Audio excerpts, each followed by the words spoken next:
귀한 찬양을 감사드립니다. 할렐루야, 사랑합니다, 축복합니다. 이렇게 곁에 계신 성도님들과 함께 인사 한번 하겠습니다. 사랑합니다, 축복합니다. 함께 은혜 받읍시다. 이렇게 한 번 더 인사하겠습니다. 함께 은혜 받읍시다. 우리 성도님들 보물 하나씩 있으십니까? 보물. 우리 성도님들은 어떤 보물을 하나씩 가지고 계십니까? 대답은 안 하셔도 됩니다. 얼마 전에 제가 어떤 여론조사에서 이런 조사 결과를 하나 보았습니다. 60대 이상 어르신들에게 물었습니다. 자녀들에게 가장 받고 싶은 선물이 무엇입니까? 제 3위, 세 번째는 용돈이었습니다. 제 2위 현금이었습니다. 제 1위는 네 글자입니다. 네 글자입니다. 뭘까요? 그렇습니다. 계좌이체였습니다. 계좌이체입니다. 그렇죠. 세상에서 가장 아름다운 단어 계좌이체였습니다. 오늘날 수많은 사람들이 바로 이것을 위해서 정말 그 마음속에 이것을 보물로 생각하면서 살아가고 있습니다. 우리 성도님들 벌써 실제로 계좌이체를 받으신 것도 아닌데 이 단어만 한번 들으셨을 뿐인데도 벌써 표정이 이렇게 환해지셨습니다. 그렇습니다. 이 보물, 근데 이것이 진짜 하나님께서 우리에게 말씀하시는 그 보물이 맞을까요? 정말 이것만 있으면 우리 성도님들의 인생이 다 해결이 될까요? 오늘 요한복음은 최고의 보물은 그런 것이 아니다 라고 분명히 말씀하고 있습니다. 성도님, 저는 이 성경 66권 중에서 오늘 우리 성도님들께서 읽으신 이 요한복음 8장 20절의 이 한 절 구절, 이것이야말로 성경책에 나오는 모든 성경 구절들 가운데 가장 중요한 핵심 성경 구절이라고 저는 생각합니다. 한번 보시겠습니까? 20절입니다. 이 말씀은 성전에서 가르치실 때에 헌금함 앞에서 하셨으나, 거기까지입니다. 헌금함 앞에서 예수님께서 가르치셨다라고 기록하고 있습니다. 예수님의 이 말씀을 예수님께서 가르치시는데 헌금함 앞에서 가르치셨다. 성도님, 이게 도대체 무슨 의미일까요? 예수님께서 헌금함 앞에 앉으셔서 거기서 성경 말씀을 가르치셨다? 그런 뜻일까요? 사실은 이 예수님이 헌금함 앞에서 가르치셨다라는 이 번역은 정확한 번역은 아닙니다. 좀 더 분명하게 정확하게 그 헬라어 원문에 정확하게 번역하면 이겁니다. 예수님이, 한번 보십시오. 예수님이 헌금함 안에서, 인사이드, 헌금함 안에서 가르치셨다입니다. 성도님, 이게 도대체 무슨 뜻일까요? 헌금함 앞에서 가르쳤다, 이 말씀도 우리가 이해하기가 쉽지가 않은데 헌금함 안에서, 인사이드, 안에서 가르치시다니. 성도님, 예전에 통아저씨라고 있었지 않습니까? 통아저씨 기억나십니까? 어떤 통에 몸을 낙지처럼 만들어 가지고 그렇게 들어가는 아저씨가 계셨습니다. 이 헌금함 안에서라는 말씀이 그런 의미일까요? 예수님께서 그 헌금함 안에 들어가셔 가지고 몸을 쭈그리셔서 그렇게 하셨다는 말씀일까요?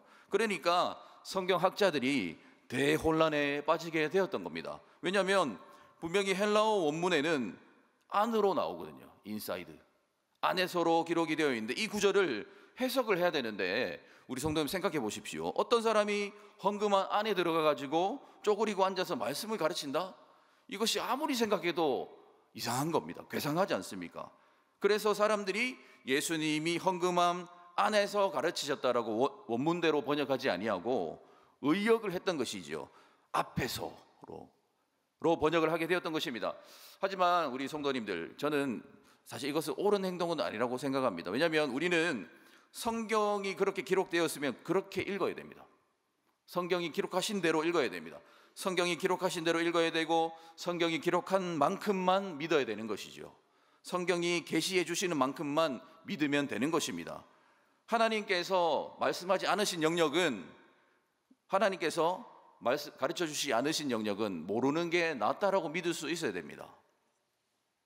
물론 성경에 의역해야 되는 부분이 분명히 있습니다. 마가복음 9장에 보시면은 네 눈이 범죄하게 하면 눈을 빼라 이렇게 나옵니다.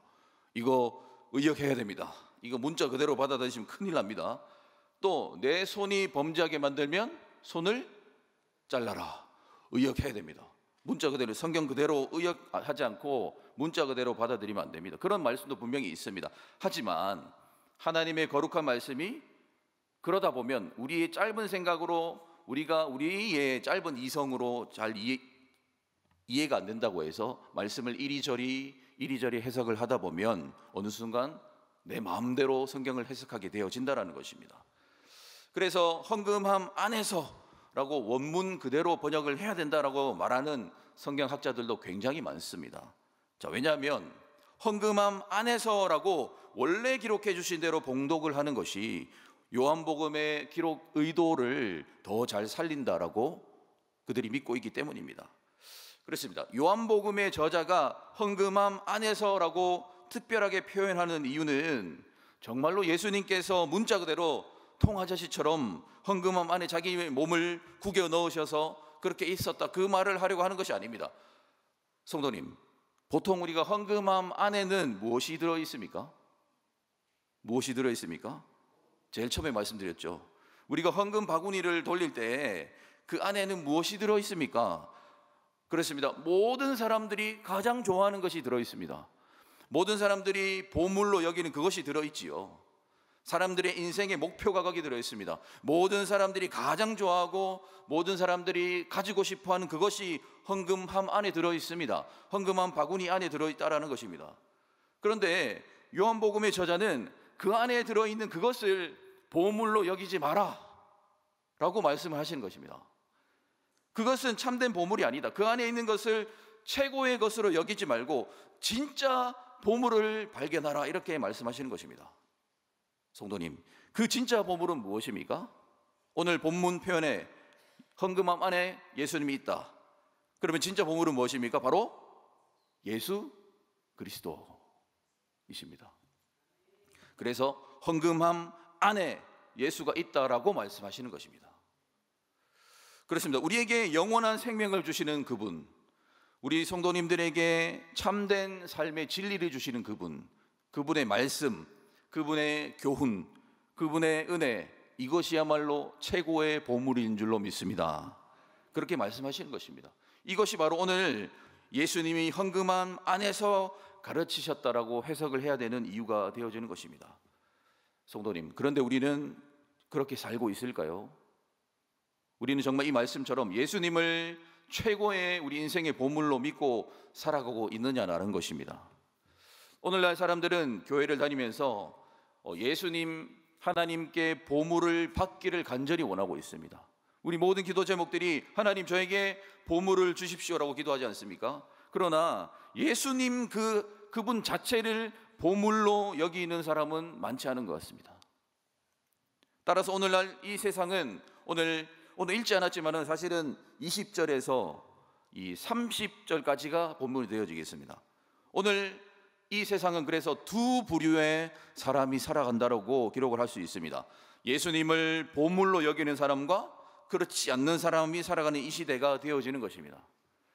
그런데 중요한 것은 오늘 요한복음이 우리에게 말씀하시는 것은 예수님을 보물로 생각하는 우리는 예수님을 멸시천대하는 저기저기 세상 사람들과 달라야 된다라고 말씀하시는 것입니다. 그들과 여러분 우리가 교회 다니지 않는 사람들과도 사이좋게 지내야 합니다. 그러나 아무리 우리가 좋은 관계를 그들과 유지한다 할지라도 근데 그들이 만약에 예수님을 보물로 여기지 않는 그런 인생의 길을 계속해서 추구한다라면 우리는 결국에는 그들과는 친구가 될 수 없습니다 라는 것을 기억하라고 오늘 말씀하고 있습니다. 왜냐하면 우리가 자꾸 이런 것을 기억하지 아니하고 그들과 함께 지내는 것만 생각하다 보면 그들에게 동화되기 때문입니다. 그래서 21절의 말씀을 한번 보실 것 같으면 이런 말씀이 나오는 것입니다. 예수님께서는 내가 가는 곳에는 너희가 오지 못하리라 라고 말씀을 하십니다. 이거 무슨 말일까요? 또 이거는 또 무슨 뜻일까요? 내가 가는 곳에 너희는 못 온다, 너희들은 천국에 못 들어간다, 그런 의미도 물론 될 수 있지만은 그게 다가 아닙니다. 예수님을 보물로 여기지 않는 사람들은 예수님을 보물로 여기는 사람들이 누리는 기쁨, 감사를 절대로 경험할 수 없다는 뜻입니다. 그들은 예수를 믿지 않는 세상 사람들은 그들의 수준에 딱 맞는 기쁨만을 누릴 뿐입니다. 그래서 21절을 다시 보시면 예수께서 내가 가리니 너희가 나를 찾다가 너희 죄 가운데 죽겠고 내가 가는 곳에는 너희가 오지 못하리라, 이렇게 말씀하시는 것입니다. 예수님을 최고의 보물로 여길 때에만 얻을 수 있는 진리가 있거든요. 예수님을 우리의 유일한 소망, 우리 구주로 믿을 때에만 받을 수 있는 은혜가 있거든요. 그런데 그것은 오직 그렇게 예수님만을 믿어야만 얻을 수 있는 것인데, 만약 그렇게 하지 않는다 한다면은 그들은 인생의 방황을 맛볼 뿐입니다. 인생의 참된 기쁨, 세상 사람들은 그들은 영적인 의미를, 기쁨의 영적인 의미를 찾지 못하고 방황하다가 결국에는 그렇게 끝난다라고 말씀하는 것입니다. 지금도 본문을 보십시오. 우리 성도님, 예수님이 하시는 말씀을 전혀 이해하지 못하고 있습니다. 22절의 말씀을 보십시오. 22절입니다. 유대인들이 이르되 그가 말하기를 내가 가는 곳에는 너희가 오지 못하리라 하니 그가 자결하려는가. 전혀 엉뚱한 해석을 하지 않습니까? 예수님은 전혀 그런 의미를 말씀하신 것이 아닙니다. 근데 이들에게는 예수님의 말씀을 이해할 수 있는 믿음이 없습니다. 기초적인 영적인 감각이 없습니다. 그러니까 예수님이 하시는 말씀을 이해를 못하는 것입니다. 그렇습니다. 예수님을 믿는 사람들은 우리 하나님의 백성들은 예수님께서 고난의 길에 스스로 들어가셨을 때 그 모습을 우리 성도님들 자결하는 모습으로 보십니까? 그렇지 않죠. 주님께서 십자가를 지시는 모습을 우리는 다 알고 있습니다. 그것이 어떤 의미인지 우리는 다 알고 있습니다. 우리를 위해서 모든 죄와 사망의 권세를 멸하시고 희생하시는 사랑을 우리는 보지 않습니까? 예수 믿는 사람은 그것을 본다는 것입니다. 예수 믿는 사람들은 예수님께서 채찍질 당하실 때 그것을 단순히 아픔을 당하는 것으로 보지 아니하고 우리를 위해서 희생하시는 그분의 사랑을 거기서 보지 않습니까? 그러나 세상 사람들의 눈에는 그렇게 안 보인다라는 것이죠. 오늘 보십시오. 22절이에요. 자결하는 모습으로 밖에는 안 보인다라는 것입니다. 그들의 관점, 그들의 지식으로는 기독교 신앙을 이해할 수가 없는 것입니다. 똑같은 세상을 살아가지만 전혀 다른 세상을 시선으로 살아가고 있다라고 말씀하고 있습니다.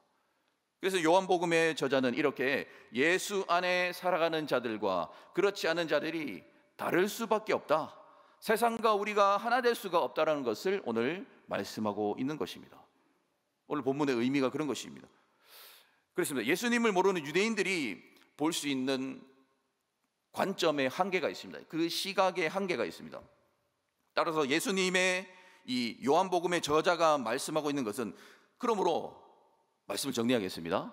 이 세상이 이토록 어리석기 때문에 그러니 이곳에 소망을 두지 말라는 것입니다. 우리가 사는 이 땅이 어리석습니다. 이들은 구세주를 알아볼 수 있는 영적인 시각이 없습니다. 그러니 그런 세상에서 적응하기 위해서, 거기서 잘 살기 위해서 너무 애쓰지 말라라고 이렇게 말씀하시는 것입니다. 진짜 보물은 그런 것이 아니다. 최고의 보물은 그런 것이 아니라 예수 그분이시다 라고 말씀하시는 것입니다. 그러니 소망 두지 말고, 여기서 일이 잘 안 된다 할지라도 실망할 것도 없고, 어떤 것이 내 뜻대로 이루어지지 않는다 할지라도 그것은 전혀 실망할 것이 없다, 이렇게 말씀하고 있습니다.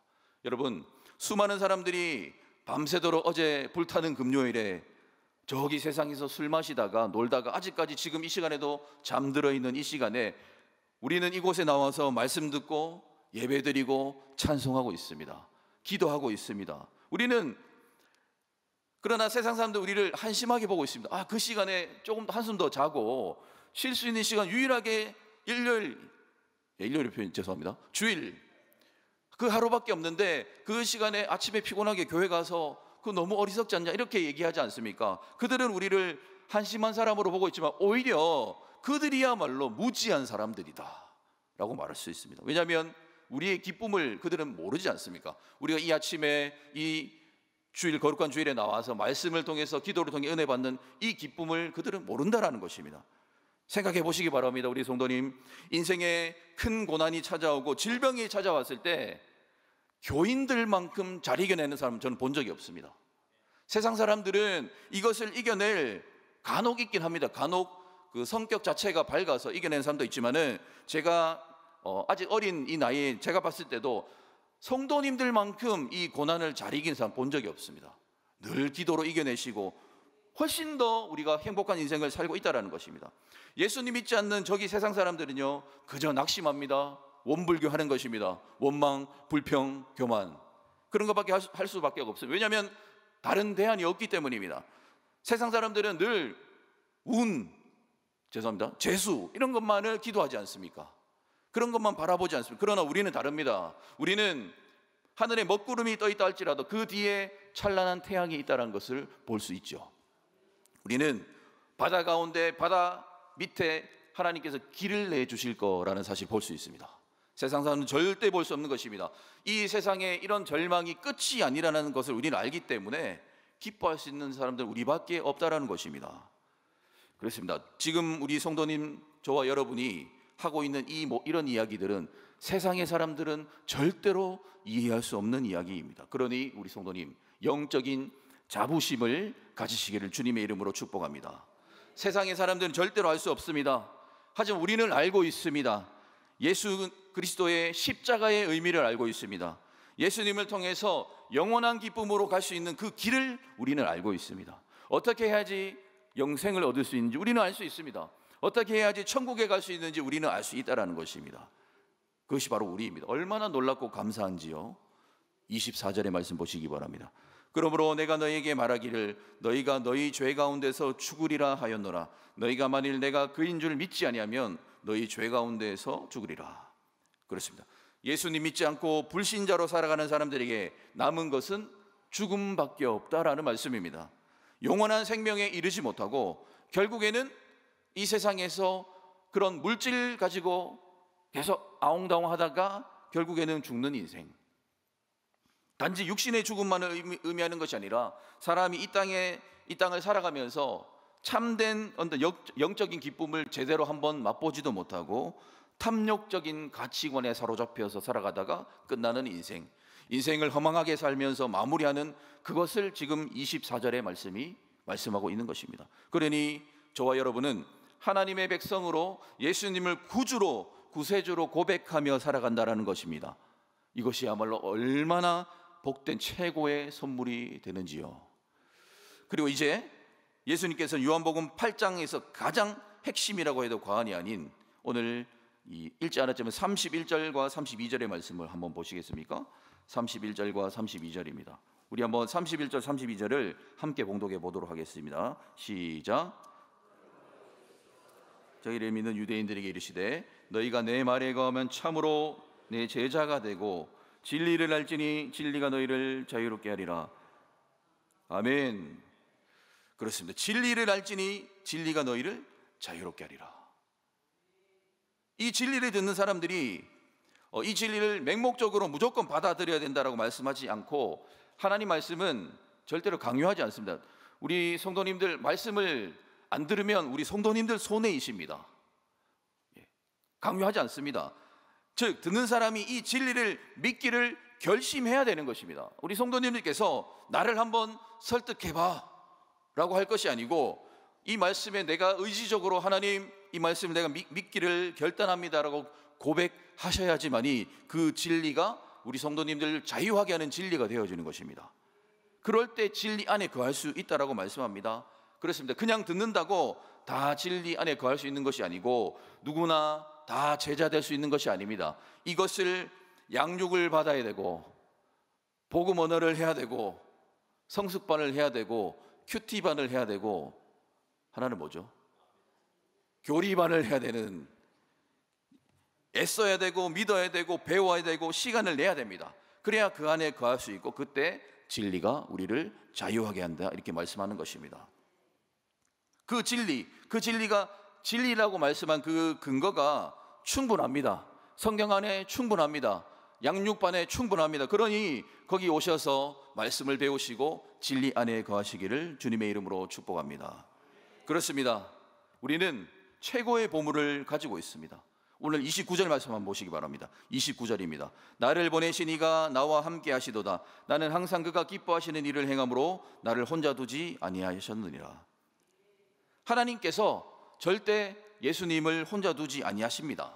즉 지금 이게 무슨 말이냐면은 예수님께서 하시는 이 모든 사역들이 어떤 한 개인이 독단적으로 진행하는 것이 아니라 하늘에 계신 아버지의 명령에 따라 주님의 말씀에 순종해서 일어나는 일이라는 말씀입니다. 우리 주님은 하나님의 말씀에 절대적으로 순종하시는 분이셨습니다. 모든 것들이 하나님께서 주시는 그 뜻대로 진행되고 있습니다. 우리도 하나님의 말씀 순종할 때 바로 그것이 바로 진리 안에 거하게 되는 것입니다. 그럴 때 우리 성도님들 그 진리가 우리를 자유하게 하는 것입니다. 그러므로 사랑하는 성도 여러분, 우리에게 주신 최고의 선물 예수 그리스도십니다. 물질이 아닙니다. 그분이 우리에게 주시는 진리를 소유하시기를 주님의 이름으로 축복합니다. 그리고 그 진리가 우리 성도님들을 모든 것으로부터, 모든 질병이나 고난이나 환난이나 모든 것으로부터 자유하게 만들어 주시는 그런 은혜가 우리 성도님들의 심령 가운데 충만하시기를 주님의 이름으로 축복합니다. 아멘. 우리 다 같이 자리에서 일어나셔서 우리 찬양하고 기도하도록 하겠습니다.